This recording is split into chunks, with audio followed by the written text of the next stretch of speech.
Você não percebe que eu poderia pedir a meu pai milhares de anjos para me proteger e ele os enviaria no mesmo instante? Se eu o fizesse, porém, como se cumpririam as escrituras? Bom dia, família. Neto na voz aqui mais uma vez trazendo aquela palavra que não é só sabedoria e conhecimento, mas também o pão da vida, o pão que alimenta o espírito. Dada a devida introdução, demonstrando a importância do cumprimento das escrituras e de que ela deve ser o nosso completo e total guia neste planeta, neste universo. Continuemos a leitura do capítulo 26 do livro de Mateus. Capítulo 26, livro de Mateus, continuando hoje no versículo 47. Jesus é traído e preso. Sem mais delongas, vamos dar um gole no café e começar essa leitura.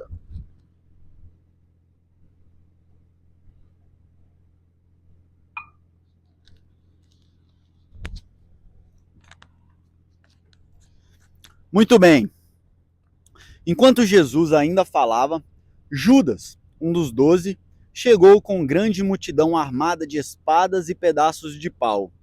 Tinham sido enviados pelos principais sacerdotes e líderes do povo. O traidor havia combinado com eles um sinal: vocês saberão a quem devo prender quando eu cumprimentar com um beijo. Então Judas veio diretamente a Jesus. Saudações, Rabi! Exclamou ele e o beijou. Jesus disse: Amigo, faça de uma vez o que veio fazer. Aqui percebemos que antes mesmo que se concluísse o ato da traição, Jesus já havia perdoado Judas. Amigo, quando ele o chama por amigo, qualquer outro ser humano, como Jesus, que era um ser humano, como qualquer outro diria: seu traidor, filha da mãe, não sei o que, iria xingar, iria protestar, iria esbravejar, mas Cristo, perfeitamente alinhado com as Escrituras e com o espírito de paz do Espírito Santo, vira para ele já perdoando. Amigo, faça o que tem que fazer. Por quê? Porque a aflição Jesus já havia passado, como eu disse no vídeo anterior, ele já havia passado por essa aflição no jardim do Getsêmani, onde ele demonstra que ele sentiu medo, que ele sentiu temor, que ele, como ser humano, se sentiu apavorado diante de todas as circunstâncias, mas coragem não é ausência de medo. Coragem é, mesmo quando você está com medo, você vai e faz aquilo que é certo. Além de coragem, isso mostra um completo alinhamento entre aquilo que você acredita e aquilo que você faz. Quantas vezes a gente não se vê em circunstâncias em que vão em desacordo com o que a gente acredita, mas a gente faz por conveniência, a gente faz por medo, a gente faz por preguiça, a gente faz... Quantas vezes a gente não age em desacordo com aquilo que acreditamos por conveniência? Jesus Cristo, do contrário, mesmo diante das situações mais periculosas, das mais difíceis, ele agia em 100% em acordo com aquilo que ele acreditava e acredita, que são as escrituras sagradas, que são a nossa lanterna, a nossa flor de luz no campo da escuridão, o nosso guia, o nosso mapa.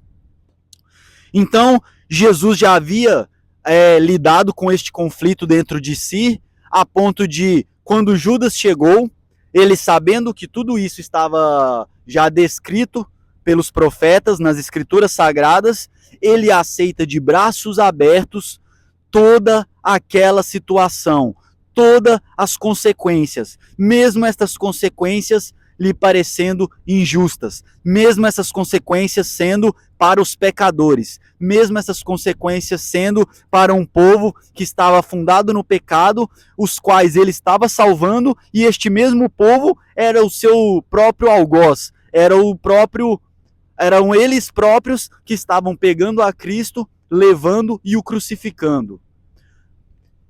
Meus irmãos, aonde, em que lugar você já ouviu falar de um ser humano que deu a sua vida para salvar os vilões, aqueles que o perseguiam, aqueles que causaram o mal do mundo, aqueles que foram os verdadeiros injustos, iníquos, pecadores, blasfemos, os verdadeiros maus da história. Aonde você já viu um herói que deu a sua vida para salvar os inimigos, aqueles que o crucificaram? Essa é a história de Jesus, aquele que a confiança no Pai era tremenda, a ponto de chegar para o seu próprio traidor, já o perdoando. Amigo, faça o que tem que ser feito, pois assim dizem as Escrituras. Você percebe a importância das Escrituras e a importância da gente saber sobre elas, da gente conhecer a verdade nelas.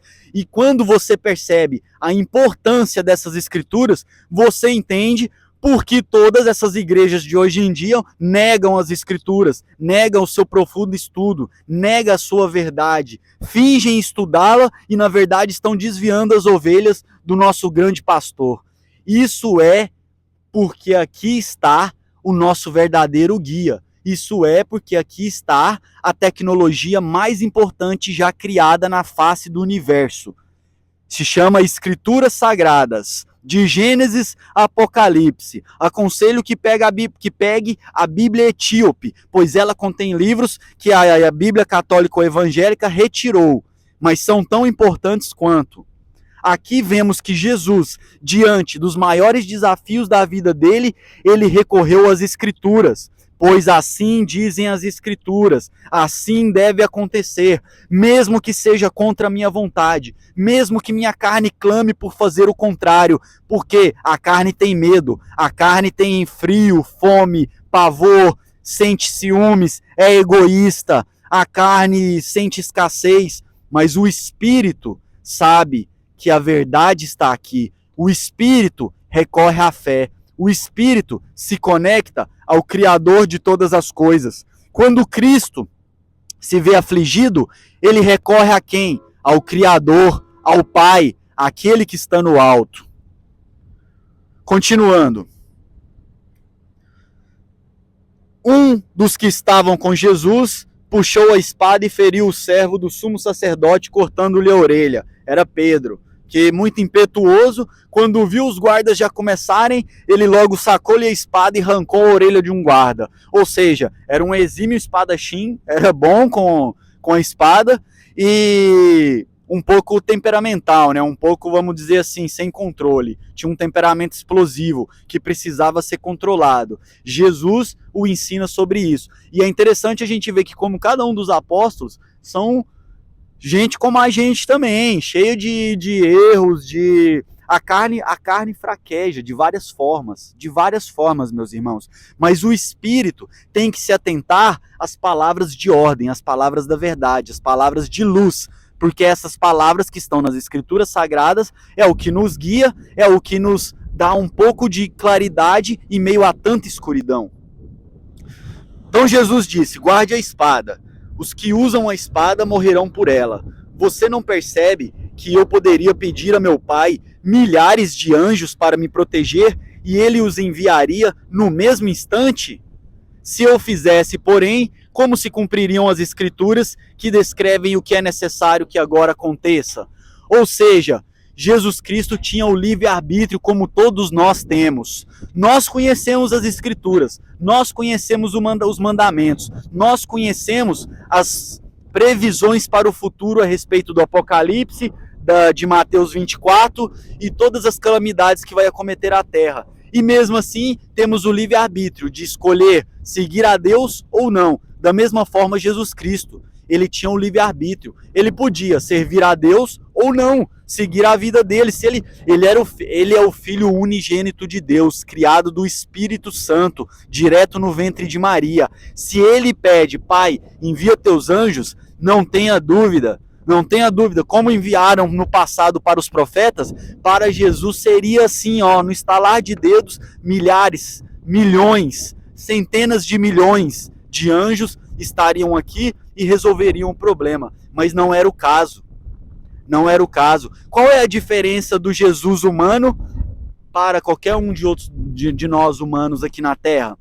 Sua plena fé e convicção nas Escrituras Sagradas, Ou seja, sua plena fé e convicção nas palavras do nosso Criador, do Pai, do Criador de todas as coisas. Ele estava disposto a tudo, mesmo que isso fosse contra a sua vontade, como é demonstrado no capítulo anterior no Jardim do Getsêmani. Ele estava disposto a tudo para fazer acontecer a vontade do Pai. A vontade do Pai. Portanto, meus irmãos, como podemos saber a vontade do Pai se não mergulharmos de cabeça nas Escrituras e as estudarmos com profundidade?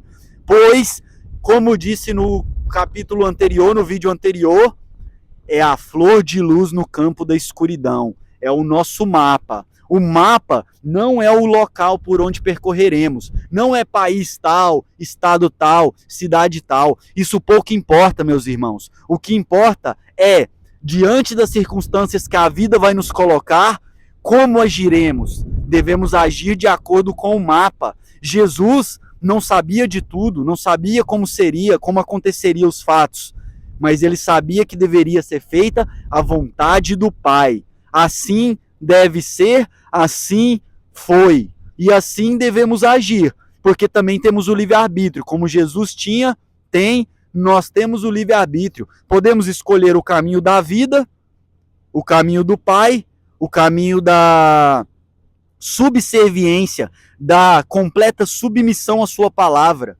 Uma vez que a compreendemos, devemos nos submeter à palavra. Devemos buscá-la em cada situação da nossa vida, em cada dia. Não é à toa que em outra passagem ele vai dizer assim, para hoje basta os problemas de hoje, o amanhã trará suas próprias inquietações. Foque no presente, para que no presente você tome a atitude baseada nas Escrituras Sagradas. Você possa discernir. Agora, se você for elocubrar sobre o que acontecerá, como será, nós não temos controle do futuro, meus irmãos. Nós não sabemos quais serão as situações que virão a partir da decisão de cada um dentro desse livre-arbítrio. Somente Deus sabe disso. Somente Deus sabe o que é melhor para cada um de nós. E olha só, para cada um de nós há um caminho. As Escrituras são as mesmas, mas ela mostra o caminho e a forma de agir em cada situação na vida de cada um, sendo situações distintas. Devemos confiar 100% nas Escrituras, meus irmãos, como Jesus confiou, como Jesus seguiu. Então, continuando. Em seguida, Jesus disse à multidão: por acaso sou um revolucionário perigoso para que venham me prender com espadas e pedaços de pau? Por que não me prenderam no templo? Ali estive todos os dias ensinando, mas tudo isso está acontecendo para que se cumpram as palavras dos profetas registradas nas Escrituras. Neste momento, todos os discípulos o abandonaram e fugiram. Ou seja, cumprindo a profecia de que o pastor será ferido e o rebanho se dispersará. O rebanho se dispersou. O pastor foi traído e ferido, mas assim as Escrituras diziam, assim Jesus Cristo confiou 100% nas Escrituras. Também que possamos confiar como Ele. Nosso maior exemplo de fé foi Cristo, que diante de todas as calamidades mais profundas, mais fortes, mais horripilantes possíveis, continuou a seguir as Escrituras Sagradas. Então, meus irmãos, não se iludam com falsos ensinamentos, não se iludam com esses que desprezam as Escrituras. Não se iludam achando que basta dizer da boca para fora: eu acredito em Deus, eu tenho fé. Porque a verdadeira fé é uma tomada de atitude. E essa tomada de atitude que demonstra fé, que demonstra confiança no Pai, que demonstra que você confia no Pai, é em cada situação da vida você recorrer às Escrituras, de Gênesis a Apocalipse. É isso, meus irmãos, a palavra de hoje é essa. Eu espero que possa aí tocar o seu coração. É o estudo aí, como eu sempre digo, fazemos juntos para o melhor para todos. Que vocês possam aí deixar algum comentário, alguma observação aí no vídeo e juntos a gente aprende mais. E é isso, família, ó, com esse cenário lindo, diretamente aqui, ó, vamos chegar aqui para vocês verem, diretamente da floresta amazônica, a maior floresta do mundo ainda preservada, ou seja, um grande jardim do nosso Pai. Traga essas palavras E lembre-se, tamo junto, é só o começo. Valeu, família!